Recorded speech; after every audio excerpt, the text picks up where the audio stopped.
So we've been trying to find out how are the feminist activists helping Ukrainian refugee women who either need an abortion or need any kind of reproductive rights help. But everything is so hush hush that nobody really wants to talk about it. With great difficulty, we've got access to an organization called Abortion Dream Team, and the representative from there has agreed to do a Zoom call.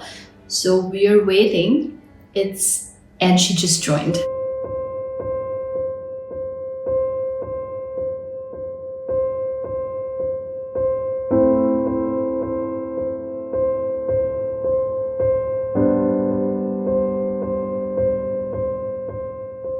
Polish law says if you want to have legal abortion in a Polish healthcare system, you can do it only because of two reasons: sexual violence and when your life and your health is in risk.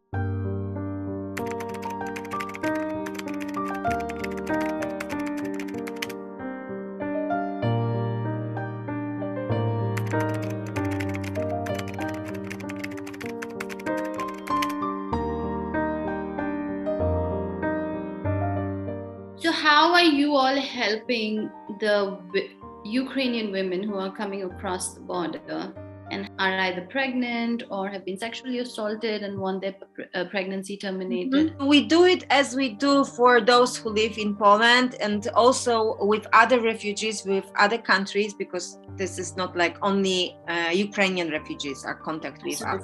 Absolutely. First of, because the Ukrainian women knew pills very well, because they have access in their country, they had access in their country to pills, to abortion. So what they want to know when they like call us, this is just a simple question: where I can order pills. And they just want to know.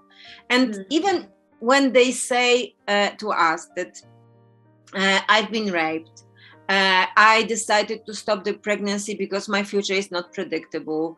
My husband stayed in Ukraine. I'm pregnant. I don't know how our life would, because our house is completely destroyed. So I don't have nothing to return. So we hear those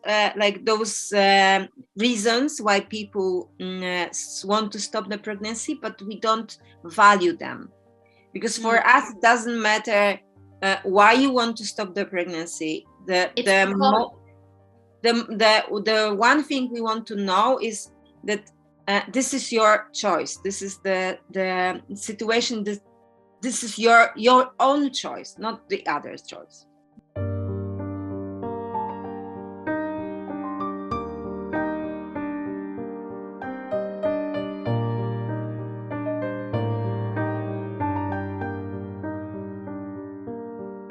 Usually on news articles, we read about when there is the topic of women who can't have an abortion in Poland and they come from Ukraine. Usually the discourse is about raped women, which is obviously a terrible situation we need to speak about. But I also want to bring awareness that this concerns so many other people. Of course. And for example, I'm thinking about a family that had to, they wanted to be pregnant. They wanted the woman to be pregnant. They wanted to have a baby. Unfortunately, they have lost jobs and they've lost their homes during the war. And they just had to do an abortion because they could not neither, afford it financially anymore, nor afford it emotionally, I guess. We tell them that there are two reliable sources of pills in Poland, and they can order them online. I think both those organizations prepared the Ukrainian instructions in Ukrainian language. They always ask can I get support with a doctor? So this is what we cannot do. And they are surprised why not. And they are surprised why we give them support if they want.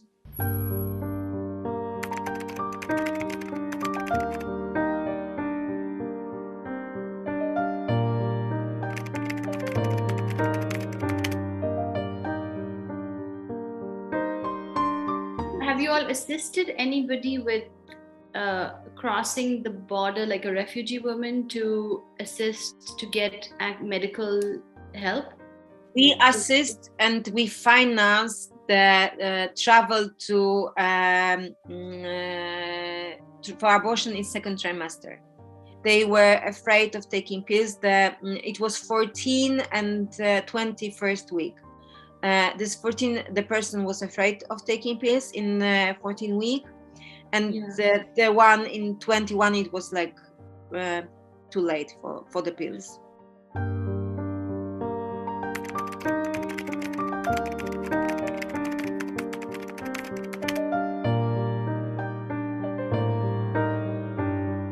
So clearly you have worked on for 16 years on this, and clearly you're totally fearless. You have no fear about doing what you believe in is right and spreading this message. Have you ever faced any risk or challenges while doing this? I have a trial in a court, really, right now, because it was kind of coincidence. I share my own pills because I have a pills at home for my own use. I know how abortion works, so I know that everybody can be in unwanted pregnancy, even in wanted pregnancy, but facing some problems during this, so wanted to stop this. Yeah. So I have pills for my own use, and there was a story in 2020 in February that I sent my own pills to a person who was facing with home violence and couldn't go abroad for abortion in Germany.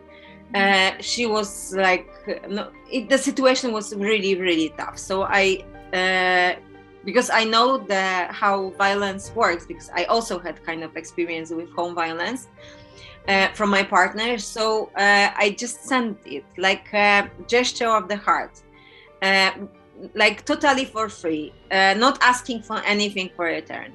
And when her husband got this information, so he reported for both of us to the police. And the police came to the house and took those pills from this person.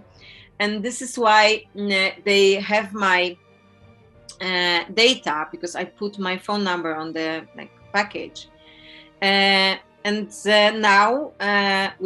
I have a trial in the court because I helped somebody with access to abortion. So this is why it's going. Aren't you scared, Nastya, that this has happened to other women as well, other activist women who've started this before you? You feel scared that the work you're taking on is risky and that this could happen to you too? I'm too angry to be scared, honestly. I'm very angry for, this whole situation happening. For me, having to, think about whether to stick the sticker of Martynka in a public place and being afraid that the police sees it. And yes, I'm too scared. It's too angry to be scared. I don't like that I need to even think about such things. I don't like that I need to think about my safety when there are so many women that need help. When, women are getting raped by Russian soldiers, and then I need to think about avoiding Polish police. I think that it's the Polish government, that needs to be ashamed and scared. The first woman who did pharmacological abortion and shared her experience with me, she shared many things. She was literally texting me I'm bleeding right now, I'm sitting in the bathroom. She shared a lot, and I supported her. And the next morning, I asked her how she feels, and she said, "I feel so light. I feel so relieved." I was just very happy.